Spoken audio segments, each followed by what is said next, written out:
को झूठा साबित करने वाला कांग्रेस की बड़ी हकीकत। मैसेज में शुरुआत में ही लिखा है, नेहरू की लड़की इंदिरा नेहरू ने निकाह किया फिरोज जहांगीर खान से, लड़का हुआ राजीव फिरोज खान। लड़के ने मैरिज की एंटोनिया माइनो सोनिया से, लड़का हुआ राहुल राजीव खान। फिर यह बड़े हैरानी की बात है कि गांधी खानदान आखिर कैसे बने।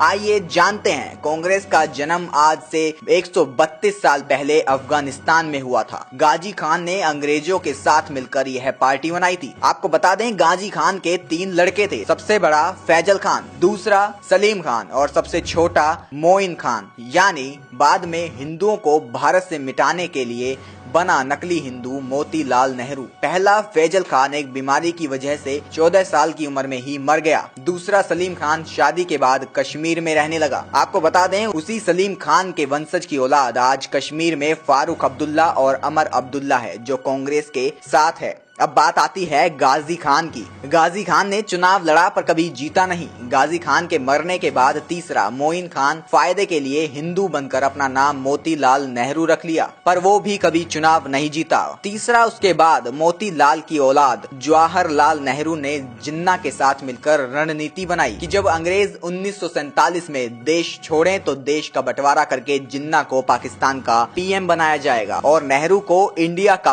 पीएम बनाया जाएगा। पर जनता सरदार पटेल को पीएम बनाना चाहती थी और महात्मा गांधी ने नेहरू का साथ दिया। इसलिए गांधी हत्यारा मराठा नाथूराम गोडसे गांधी के खिलाफ था, लेकिन नेहरू को पीएम बना दिया गया था। नेहरू की बेटी इंदिरा फिरोज खान से निकाह करके फिर से मुसलमान बन गई, पर महात्मा गांधी ने लोगों की आंखों में धूल झोंकने के लिए इंदिरा को अपने नाम के आगे खान की जगह गांधी लगाने को कहा। उसी दिन से ये गांधी का नाम लगाकर देश को लूट रहे हैं। फिरोज खान के बाद राजीव खान, उसके बाद सोनिया खान और अब राहुल खान। इस पोस्ट को इतना शेयर करो कि इस नकली गांधी परिवार की असलियत सभी को पता चले। आज सबूतों के साथ देखिए कि किस तरह धर्मनिरपेक्षता के बहाने आम हिंदुओं का पैसा कांग्रेस मुसलमानों में बांट रही है, ताकि उसका वोट बैंक और मजबूत हो सके। और सेक्युलर हिंदू आज भी अनजान है, गुलामों की तरह देशद्रोही पार्टियों को वोट दे रहे हैं। हमने आपको कांग्रेस की पूरी हकीकत तो बता दी, लेकिन अगर आपके मन में कोई सवाल है तो पहले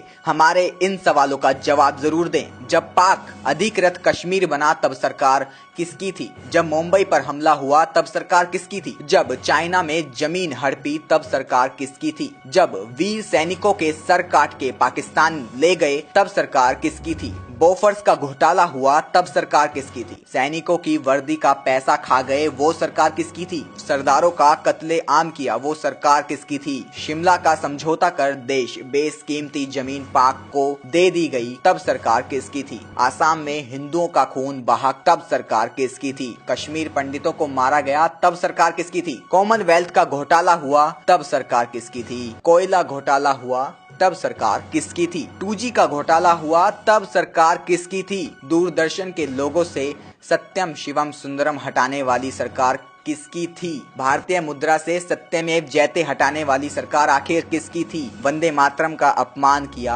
आखिर वो सरकार किसकी थी? एक नजर परिवार के कारनामों पर। इंदिरा गांधी के रास्ते में आने वाले लाल बहादुर शास्त्री की ताशकंद में रहस्यमय हालत में मौत हो गई। ये एक बड़ा सवाल है। आगे और भी ऐसे बहुत से बड़े सवाल हैं जो आपके मन में आज तक पैदा ही नहीं हुए। गौर से सुनिएगा इन प्रश्नों को। नेहरू के लिए खतरा बन रहे श्यामा प्रसाद मुखर्जी और दीन दयाल उपाध्याय की हत्या कर दी गई और पुलिस ने आज तक इस साजिश से पर्दा नहीं उठाया। क्यों? राजीव गांधी के लिए चुनौती बन रहे वीर बहादुर सिंह की पेरिस में मौत हो गई, जबकि उनके हृदय में कोई समस्या नहीं थी। आखिर कैसे हुई मौत? सोनिया गांधी के खिलाफ कांग्रेस अध्यक्ष का चुनाव लड़ने की 2 लोगों ने हिम्मत की, राजेश पायलट और जितेंद्र प्रसाद। राजेश पायलट की कार को एक रहस्यमय ट्रक टक्कर मारकर गायब हो गया। इसका खुलासा आज तक क्यों नहीं हुआ? और जितेंद्र प्रसाद बरेली के सर्किट हाउस में ही मर गए। आखिर कैसे मरे? इसके पहले सोनिया को चुनौती देने वाले सीताराम केसरी को भी पार्टी से भगा दिया गया। राहुल गांधी के लिए खतरा साबित हो रहे माधवराव सिंधिया एक प्लेन एक्सीडेंट में मारे गए, जबकि उनका प्लेन ब्रांड न्यू था और उसमें कोई समस्या नहीं थी और उसमें किसी भी मौसम में उड़ाने वाला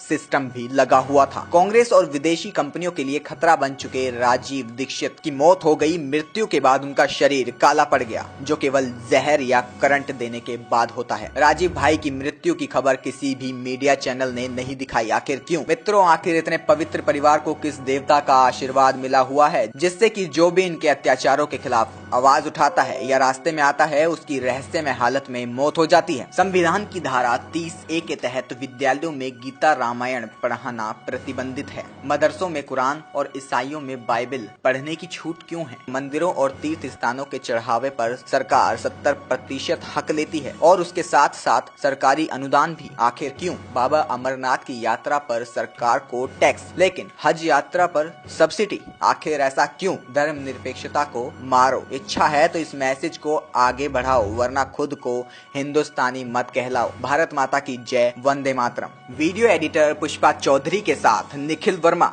only news 24x7 team, Delhi. तो देखा आपने, ये है कांग्रेस की असली सच्चाई। अभी भी अगर किसी की नींद नहीं खुली है तो आंखों को पानी से धोकर फिर से एक बार इस न्यूज को देख ले, क्योंकि कल को अगर फिर कांग्रेस राज आया तो हिंदू राज खत्म होने से आप भी नहीं रोक पाएंगे। देश दुनिया की ऐसी ही तमाम बड़ी खबरों को देखने के लिए हमें सब्सक्राइब करें और बने रहें ओनली न्यूज 24x7 के साथ, सच की तह तक।